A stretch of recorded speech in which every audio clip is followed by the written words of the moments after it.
welcome to the Big Rethink Interview series. We have a terrific guest today, and she is Sabrina Manville. Sabrina, say hello. Hi. And what's your title right now? I'm the co-founder and COO of a company called Edmit, and we provide financial education and advising to college-bound students and their families. Excellent, excellent. Welcome. And Fikayo, introduce yourself. Hi, I'm Fikayo Ojubemi, and I'm a freelance human-centered designer. And a student in the LDT program. And prospective student, I guess, incoming student. Incoming student, very good. Well, welcome, I'm glad that you're here. Sabrina, we have a whole stack of questions for you. They start at a kind of big picture level, and then they get even bigger still, and then they drill down to different pieces along the way. And we'd like you to answer in terms of your perspective at Edmit and based on what you're seeing. So the first one is, what are you observing in higher education this year as it responds to two huge developments, the COVID pandemic and the Black Lives Matter anti-racist mobilization? I mean, what are you observing in the higher education landscape as it responds to these? So yes, it's certainly a big time of change. I would say that a lot of the trends that have accelerated were there before, but that a lot of institutions have been pushed to respond more quickly or to make more dramatic changes based on current events. And I do suspect that that will continue into the coming year, maybe years, just because this is truly a time of great change for families and students and also the institutions themselves. We can talk in more depth. I think my perspective starts kind of from the whole question of what's the value of higher education and what are people paying for when they go to college. I think that's the first thing that's been kind of thrown into disarray, because a lot of the kind of traditional student experience is going to be different in the coming year. And so colleges are having to adjust how they're thinking of like what services they're going to need to provide and how they price their tuition and experience. So that's obviously top of mind. I think around the kind of equity question, it's actually kind of dovetailed in many ways, because the financial issues that a lot of families are seeing as a result of the coronavirus, I think, have forced some changes in financial aid and will continue to force changes in admissions practices that could result in greater equity and access, which is exciting. Obviously, there's still many kind of entrenched policies like legacy admissions that I haven't seen movement on, but that have been big contributors to inequality and unequal outcomes. So we'll see if some of those things are also shifting in the coming years. That's great. I mean, the campus is making changes much more quickly. The college value being thrown into disarray, the possible changes in admissions and financial aid in order to address questions of equity. This is all very, very good. Well, let me turn this into a different question. That was a kind of qualitative question. Let's look at this from a quantitative view. Let me ask, I mean, at Edmit, what kind of trends or metrics are you tracking in order to follow these changing responses? So one of the big areas of research we've done is around the financial health of institutions. We've talked about this in the past, Brian, and the students may read a little bit about that. And it's actually an area of increasing discussion now that the coronavirus is here, because again, a lot of the pressure on university business models is going to be accelerated when universities cannot track or cannot count on the same levels of enrollment. They can't necessarily count on room and board revenue.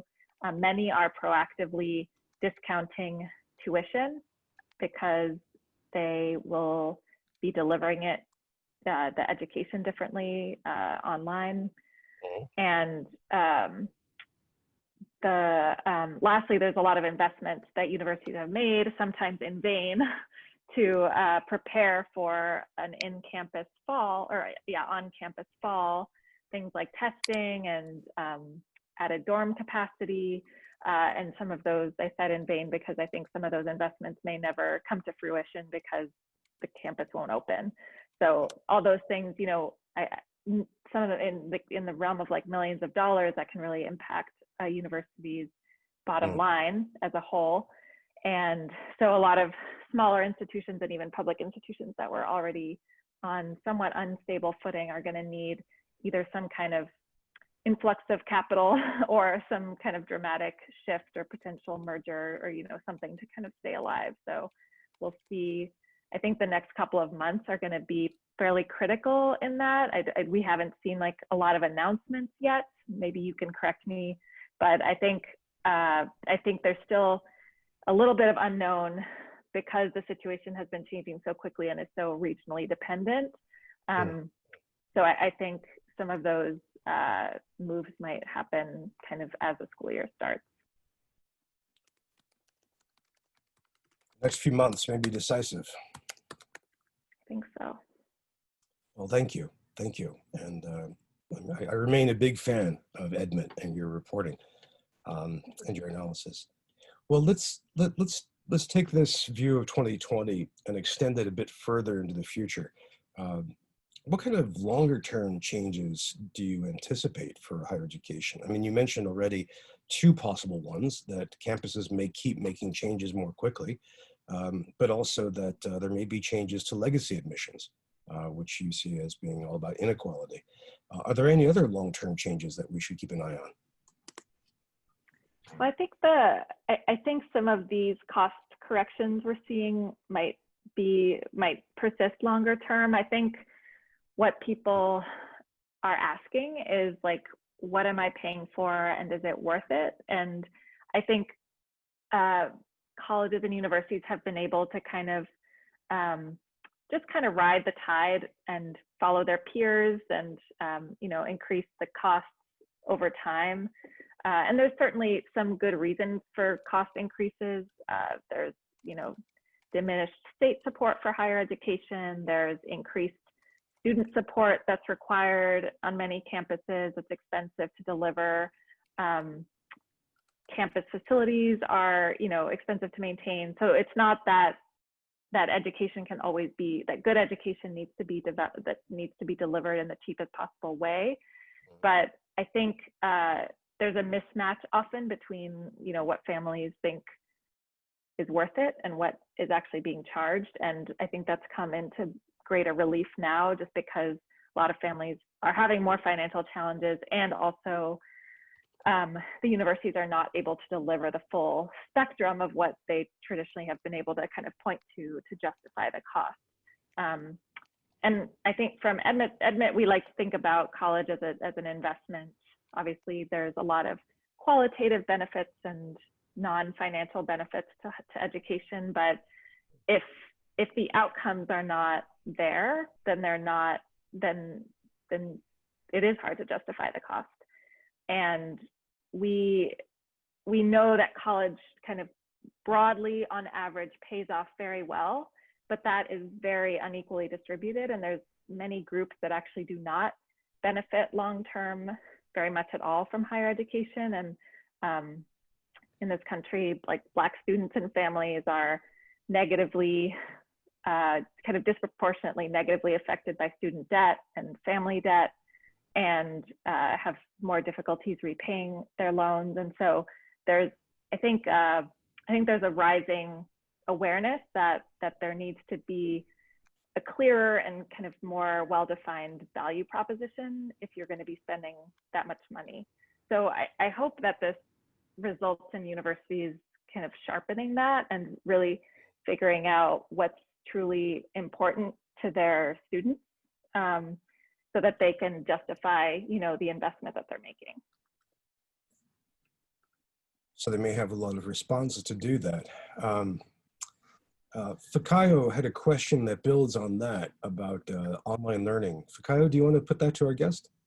Okay, so what more measures do you think that colleges can take to ensure financial sustainability as they move to online learning? And like you mentioned that they have to be more intentional about deciding what the students need and what to like invest in. Yeah, that's a great question. Well, I think one point, and Bryan is more of an expert in this than me, but is the question of should every university have an online component? I think what's obvious is that it's expensive and takes a unique set of skills and kind of talent inside the university to develop and deliver, you know, a level of high quality online education and student support. And it may not make sense for every small college to kind of try to develop that themselves. So I think there is certainly a question of scale that where there's some tipping point. Again, I'm not an expert in the economics of this, but there's probably some tipping point at which that investment will be worth it for the college and kind of a good move. I think it is unique. Like it's different than delivering in person. You need different systems to communicate with students, to build kind of relationships and communities online. Obviously, you need tech support and different types of support to help people actually get online. And then certainly it shouldn't be assumed that every student has access to the technology to access the courses. And so how do you ensure that? And so I think those are some of the important, you know, things to invest in, because it's all going to be about engagement and retention of the students once they're in, which is a big challenge when you're in an online context. And that has big business implications too, because the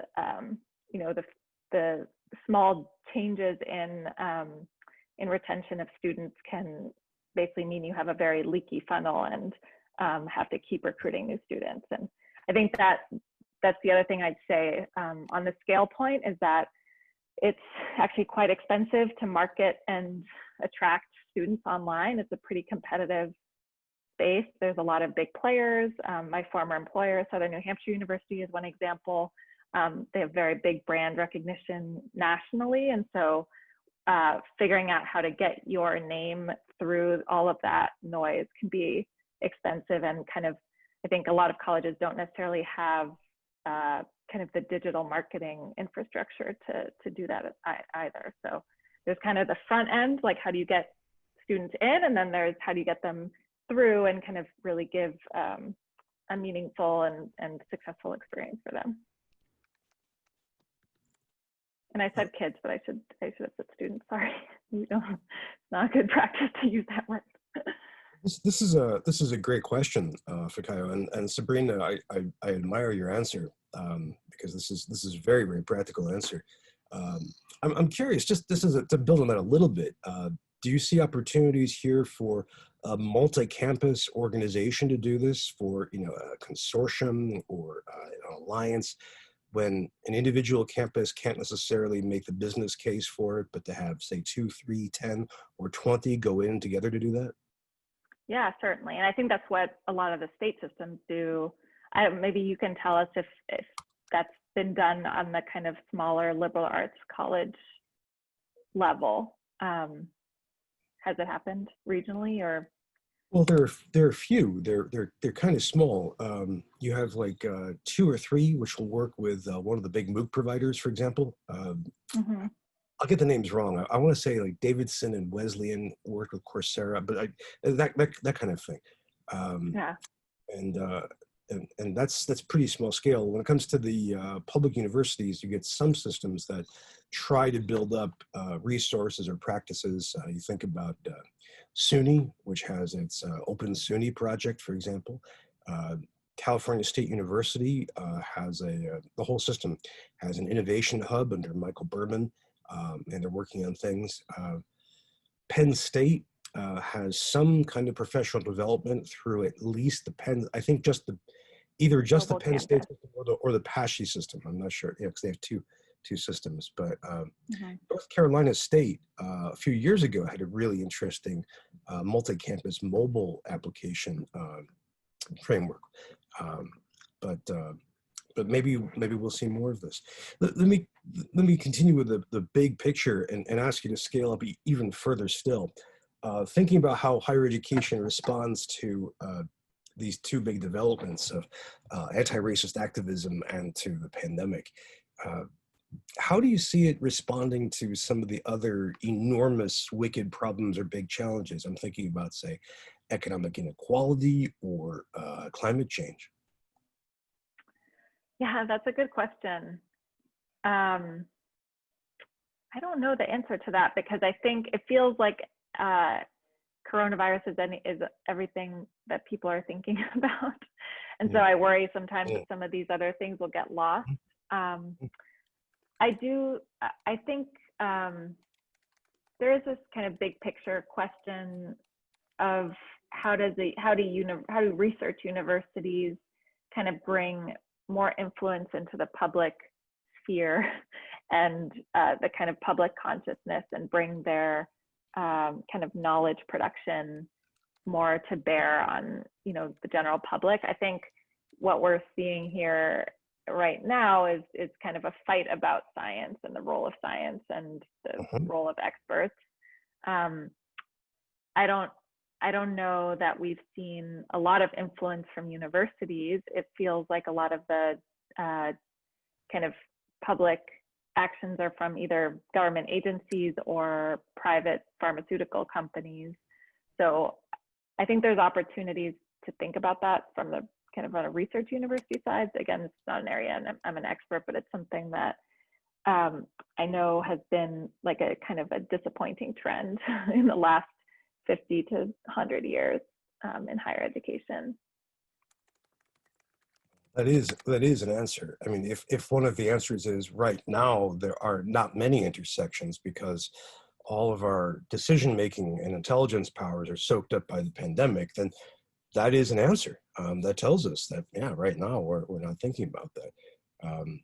The question of research universities, I do want to circle back to in a few minutes, because we have a question that focuses on that. So thank you for anticipating it. Let's turn this around a little bit to a question of revelation.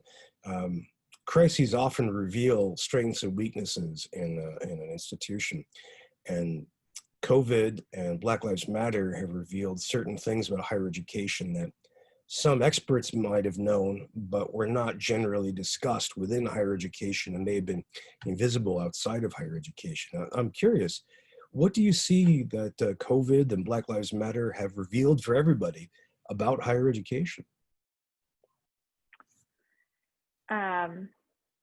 Well, I'll start again with the kind of the business side. This is more on the COVID.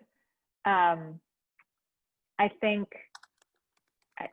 that universities haven't always had kind of I think there's challenges of adapting the business model of the university for various reasons. So when there's a change like everyone has to go home and we have to decide whether to refund room and board, or we have to decide whether to what's our bill gonna say? Like colleges haven't sent out their tuition bills yet, is what I'm hearing from families, and that's overdue because people need to take their student loans.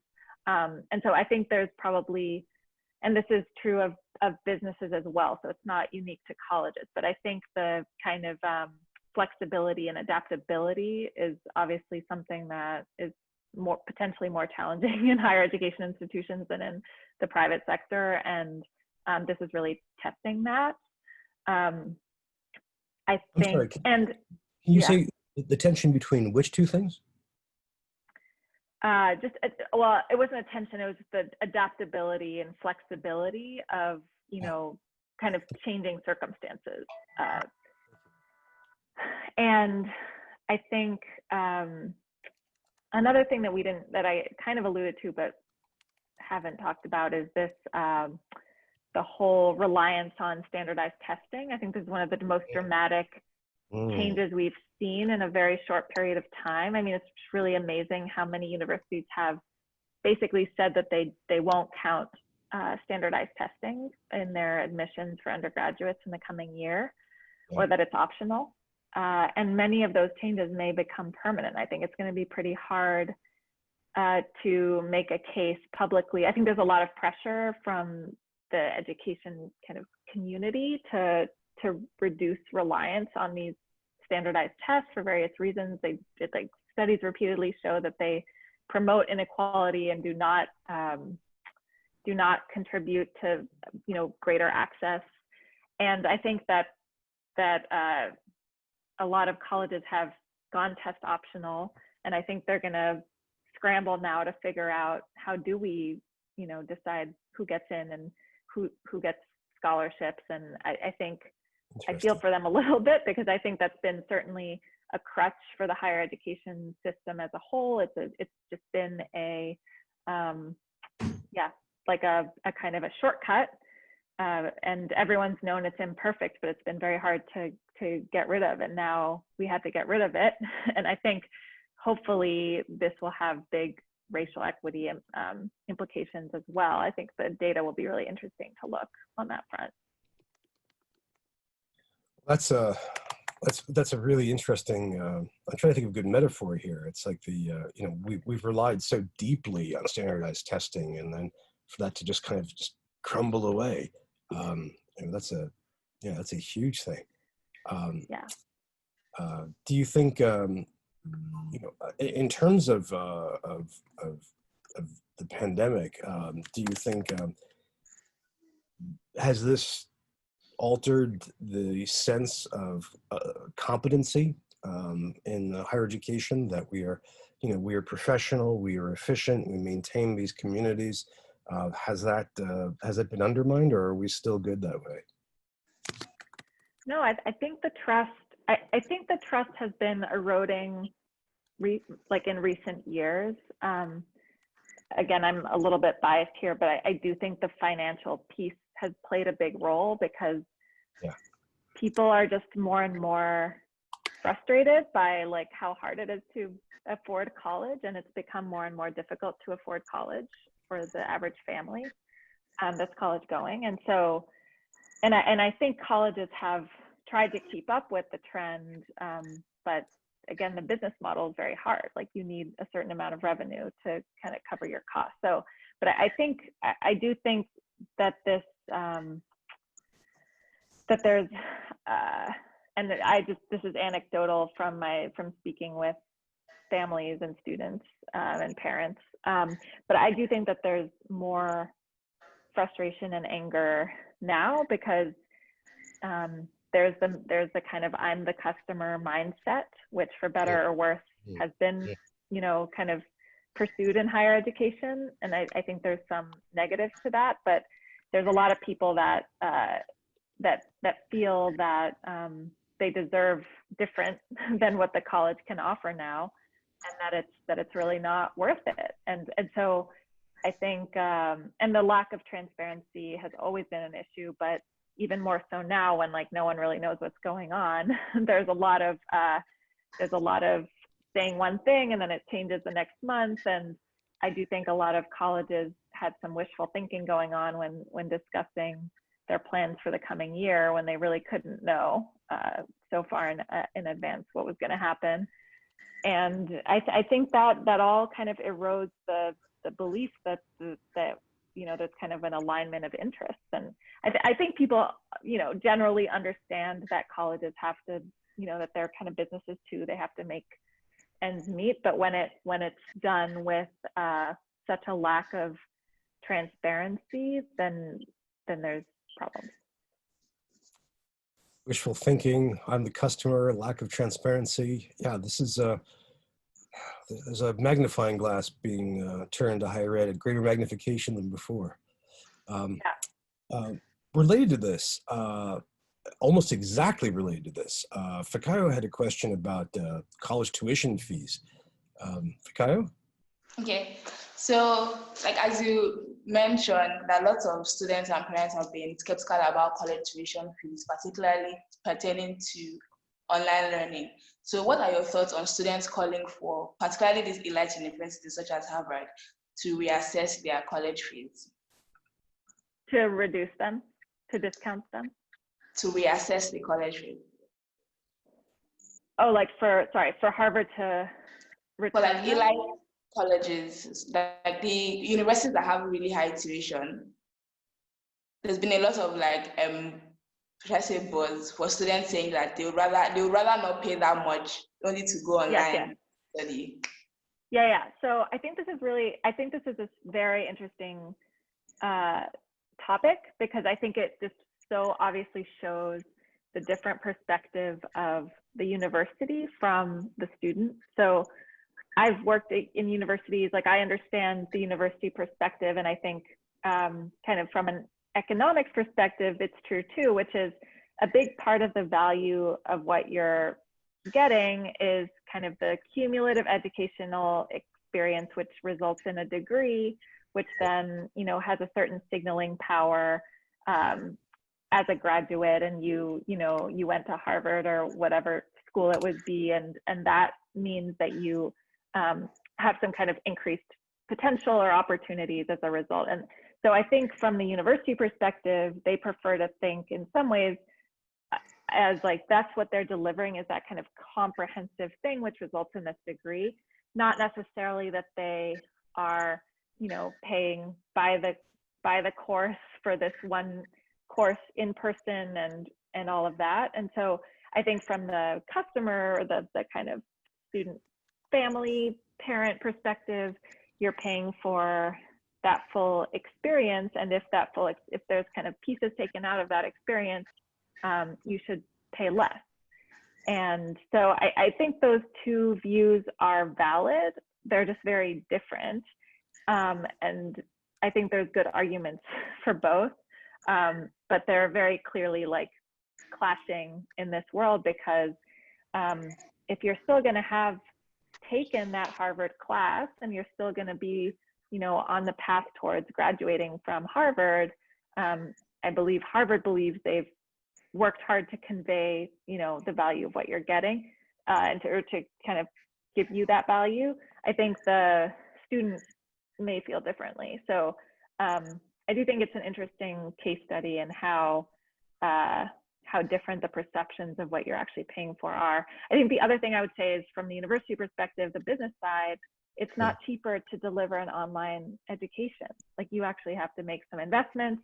It's still, you know, you may have more scale, but these universities aren't talking about increasing class sizes. They're talking about just delivering, you know, with the same staff, maybe even a higher staff level, the same material. And so from a cost basis, they have no reason to reduce the tuition. Obviously, room and board is a bit of a different story, because they do have fixed expenses, but they may have slightly reduced maintenance and things if there aren't students on campus. So yeah, so I understand both sides, but it seems like they're a little bit difficult to, it's difficult to make them work together. This is a great question, Fikayo, and I love the way, Sabrina, that you connect this with your work, your analytical work at Edmit. Let me push on this a little bit. I'm very curious. What do you think most potential learners and their families think about online education now? I mean, do you think the consensus is that it's an inferior service to face-to-face, or that it's about equal, or where does that stand now, do you think? Yeah, I think there's still a broad perception that it's inferior.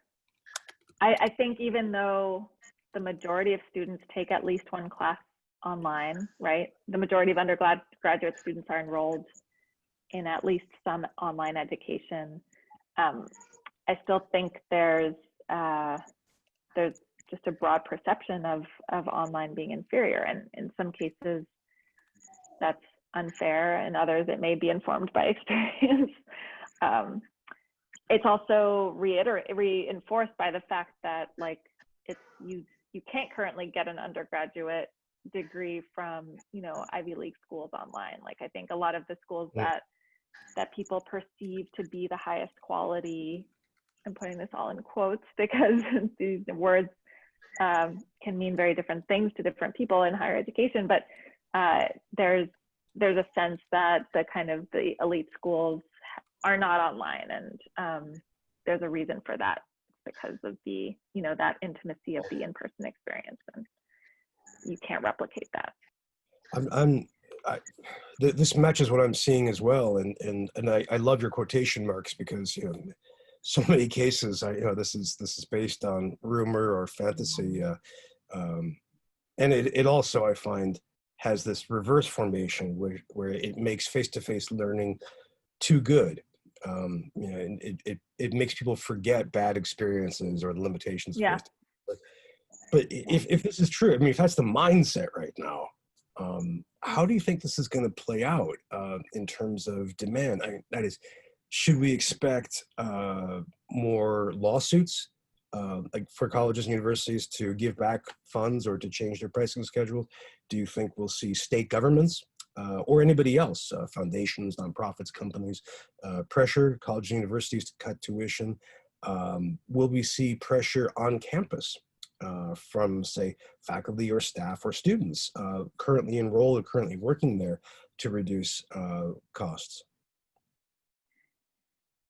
Yeah, I think yes to all of the above. I mean, I think there's already a lot of pressure to reduce tuition, and some colleges have, the ones that are able to have, or some of the ones that are able to already have.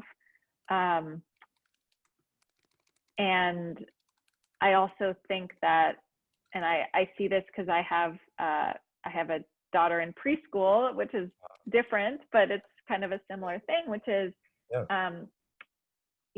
when you're shopping around, now you're going to ask different questions, and you're going to say, what is your policy if the campus closes down?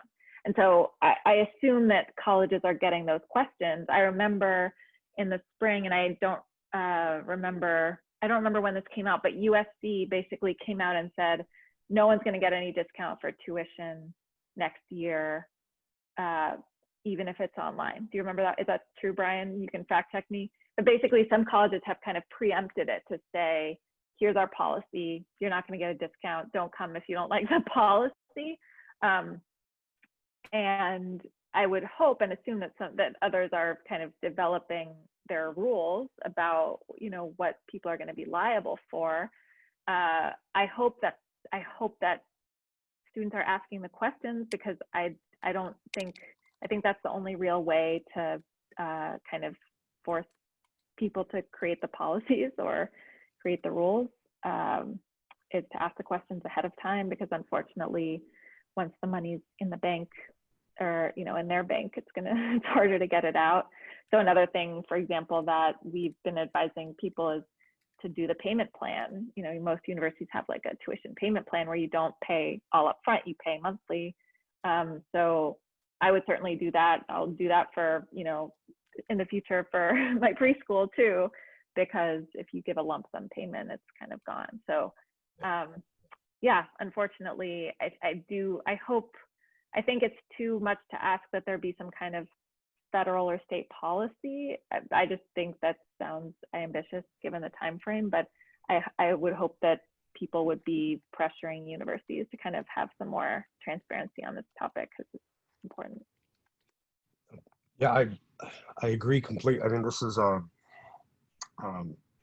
we saw some of this in spring, and I think we'll just see more of it. I mean, and given that the national and state election as well, all these elections happening in November, I wouldn't be surprised to see a lot of politicians, beating on universities for this. I mean, it's going to be hard to defend it. It's going to be hard to say, vote for me and I'll support higher tuition. I mean, that's going to be, Yeah. And I really feel for universities, just to be clear, because I think I'm coming out strong on the student side, but I think they're in a really very tough position, because I understand that putting some of these policies in place could mean insolvency, right? So it's really a life or death moment if you're kind of working on thin margins. But I think, but I think, I don't know how you make any other decision, because if you're truly a mission-driven school, like you should be making these decisions on the side of the student and figuring out how to make it work if you can. Then one more point about this, and then we need to shift topic. We've heard a few stories about colleges and universities lobbying for immunity from lawsuits over COVID-19. I believe the state of Louisiana just passed a law granting some degree of legal protection to that state's colleges and universities against lawsuits over the pandemic. So, you know, a student goes to the college and gets sick and they can be sued. Do you think we'll see more of that kind of action? Yeah, and I think other private businesses are dealing with this too, like restaurants. I find it kind of sad because I think there should be, I personally believe there should be like a more shared guidance at the state and federal level towards, you know, what's safe and what's not versus having everyone kind of fend for themselves and take their own risks. But that's my personal view. But I'm sure that I think as part of these, as this gets a little bit more litigious on both sides, I know there's already kind of movement to do it. I don't know how that will play with students, like how they'll feel about that if that becomes public. That could backfire badly. Yeah. And I do think there's at least, I haven't really seen data on the higher ed side, but I know that studies of parents with children in K-12, it's not, you know, many don't feel safe sending their kids back. And so I don't know where that stands with college age students and families, but I think I think everyone is still figuring out what is their risk tolerance. And so if something like this signals that it's a higher risk, then that could hurt enrollments or, you know, change decision making. Well, you think about how many traditional age students consider their sense of safety to be physical safety to be an issue when they're applying to a college or university. And well, our next couple of questions kind of narrow our lens a little bit, and we zoom in on a couple of slices of higher ed. The first of them actually involves the Learning Design Technology program. We're curious what you think about instructional designers here. I mean, and by instructional designers, I mean basically people working in instructional design, but also people who do this work in academic computing or educational technology or in the library. I mean, the instructional design profession did a lot of heroic work in March and April to get everybody online. Yeah. What role do you think they can play, you know, in the next year as this crisis continues to unfold? Yeah, well, I think certainly they're on the front lines, and I know many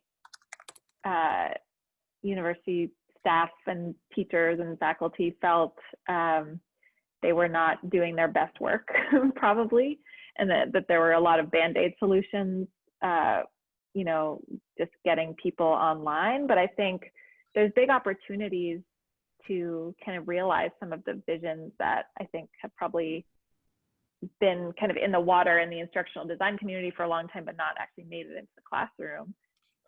Similar to some of these other trends we've been talking about, where there's like a just kind of overnight pressure to do more virtually. The same as all, you know, businesses, like companies have just basically overnight decided not to have offices anymore. I think it can be a useful forcing mechanism to get people to kind of try new things. And so I think hopefully it's an exciting time to be in the field. And I also think that universities, if they're smart, will say, this probably might not be the last time this happens. This isn't just kind of like a year-long issue. Let's actually put some more investment into this and kind of raise the profile of the university around, you know, more virtual learning and support. So yeah, so I think it's hopefully an exciting time and a time of opportunity. And there's not there's not as many objections that someone can have because they have to do it. They have to change, right? Yeah. We heard from different people that instructional designers are crucial. So this may be their hour. So Fikayo, you're in a good spot. Yeah. Well, let's take that narrow focus. I also think one thing that's interesting outside of higher education is that there may actually also be more demand in other industries, like not just in a university setting, because when you can't rely so much on in-person, I think there's a lot of businesses, my own included, that are developing more like virtual curriculum heavy stuff, like, you know, kind of educational tools, and then just in kind of a operational setting, things like learning and development and other things where the format has been mostly in person have to, you know, develop new practices, and they're going to be looking for people that understand like how to convey information effectively and efficiently, and maybe asynchronously, and, you know, all those things that I think feed into the profession. So it's exciting. Well, that's very exciting for the profession. Maybe higher education is going to have to compete with industry in order to retain and hire more IDs. Yeah. Well, let's shift our gaze sideways again and look at a point that we touched on earlier. You were talking about the problem of how research universities bring knowledge production to bear in society. And we've been seeing a lot of controversy over that in this year. We've seen a lot of embrace of science, either passionately or soberly.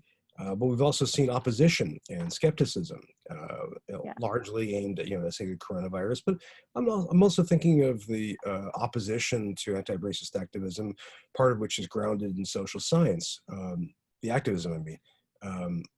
What are we learning about how universities craft messages about their research and how they try to persuade the world to take these seriously? Well, I think there's always been, so I think there's, in some ways, there's a lot more opportunities for like individual researchers and individual faculty members to get visibility and kind of build their own brand. I think about, kind of people that make a name for themselves on Twitter or other platforms. And I think that's always, or that's, grown in the last few years, but that's been an opportunity. I think, I'm not sure that universities always know how to harness those individual voices into kind of a university output, like a university brand. And they're probably resistant to that in some ways because that's not kind of what they're for. But yeah, I think there's, I think that part of all of this is unfortunately that there's a rising kind of distrust or just like lack of value placed on higher education institutions. Unfortunately, that's very partisan. So I do think there's something to work on here. I don't know what the answer is, and I wish, it's not something I spend a lot of time thinking about, but I think there's a big opportunity, and it's kind of emblematic of some of the kind of state of the politics of our country now that it's so partisan. Yeah, quite true. Well, thank you. We have one last question, which is more about technology, and that's the question about the digital divide. And the digital divide has been an issue since the 1990s in the U.S. and around the world. But the dual developments of 2020 have really pushed that into the forefront now. And I mean, on the one hand, coronavirus forced higher education online, and that illustrated just how many Americans don't have access to the appropriate technology, either the networks or the hardware. And at the same time, the Black Lives Matter protests have drawn our attention to questions of uneven distribution of those resources, and those are often marked by race as well as economics and geography. And I'm just curious what your take is on the digital divide now and its impact on higher education. I think it's something that higher ed, certainly institutions that reach and serve a diverse set of students, I think have had to deal with it over the years. I think it's more, when there isn't a campus that can deliver some of the supports needed, or, supplement in terms of equipment and, provide the Wi-Fi, they have to figure out how to bring that access kind of off campus. And so we've seen some universities, giving stipends or actual like iPads or computers to students, or pledging that students will be able to, that they will help students access, the online resources. I think that's obviously the richest universities that can do that. And I don't know what it means for, some of the either smaller institutions that don't have the money to spend, or the big institutions that have just like where it would be very difficult to kind of do that kind of distribution. So I think this topic has come up, at all levels of education. It's come up in workplaces as well, because now people need to use their homes for work in a way that never happened before. And so it's like more of the cost of productivity is shifting back onto the student or the worker. And that's always unfortunate when, there aren't those institutional supports. So I hope it's short-lived. That's all I would say. One of the costs of work is falling on workers. That's a good way of putting it. And in this case, on students as well. We're about 50 minutes in, and so we have a few minutes left. I'd like to ask, first of all, is there any topic that we haven't addressed that you'd like to speak to? Or is there one that we did touch on and you'd like to expand more on?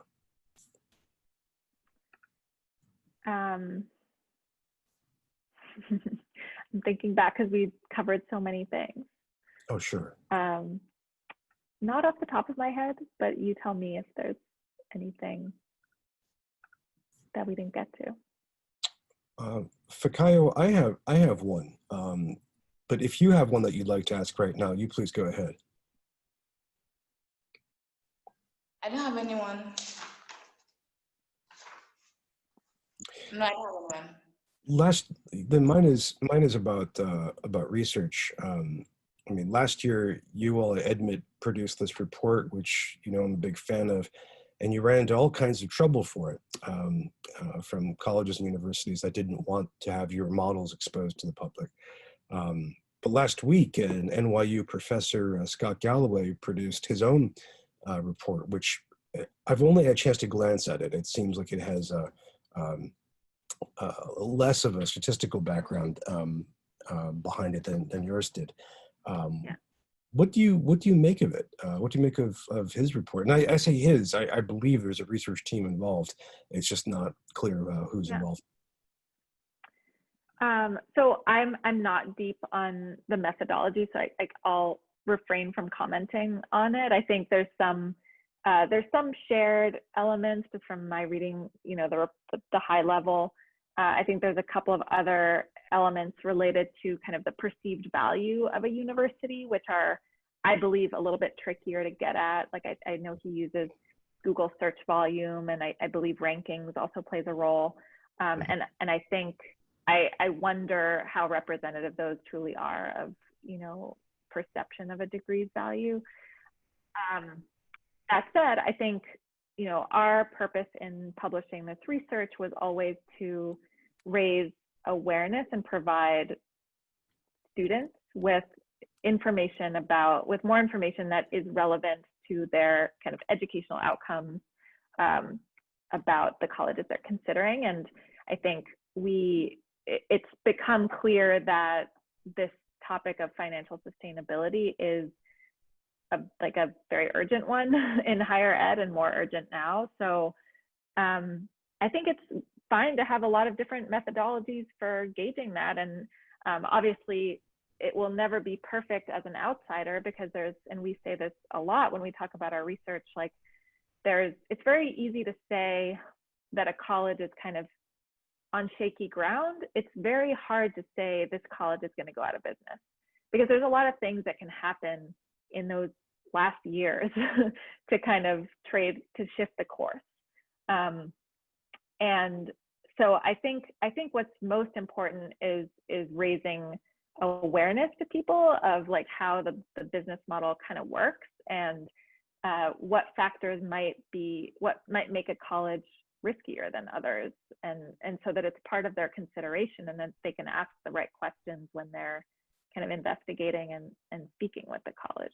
So I think the fact that his report came out has gotten a lot of attention. I think the fact that, and there's several kind of versions of this research, some private, some public, and I think that's all good news, because it raises awareness of the fact that this is an issue that people should be paying attention to. I think in an ideal world, it would be built into more oversight and kind of accreditation potentially, and there would be more of a kind of a systematic oversight, so that universities are required to have some kind of cushion for students, to teach out students or what have you, to reduce the risks of students of attending some of these schools.